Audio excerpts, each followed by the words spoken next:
Hi friends, அனைவருக்கும் வணக்கம். நான் உங்கள் அன்பு நண்பன் வாசுதேவன்.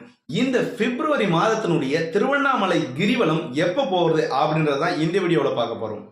23/2/2024 மாலை 4:22 மணி அளவில் வெள்ளிக்கிழமை தொடங்கி 24/2/2024 மாலை 6:18 மணிக்கு சனிக்கிழமையோட இந்த கிரிவலம் முடியுதுங்க. நீங்க கிரிவலம் போவதுக்கு வெள்ளிக்கிழமை நைட்டு போயிட்டு கிரிவல பாதையை சுத்திட்டு சனிக்கிழமை காலையில சாமியை தரிசிச்சுட்டு வர்றதுக்கு ரொம்ப சிறப்பா இருக்கும். கிரிவலம் போகணும் அப்படின்ட்டு திட்டமிட்டு இருக்கக்கூடிய நண்பர்கள் இந்த வீக்கெண்டை பயன்படுத்தி கிரிவலம் போயிட்டு சாமியும் பார்த்துட்டு வாங்க. அந்த ஈசன் அருளால் நாளை விடுகின்ற பொழுது உங்களுக்கு நல்ல பொழுதாக விடியட்டும் என்று கூறி உங்களிடமிருந்து விடைபெறுகிறேன். நன்றி, வணக்கம். ஹாய் ஃப்ரெண்ட்ஸ், அனைவருக்கும் வணக்கம். நான் உங்கள் அன்பு நண்பன் வாசுதேவன்.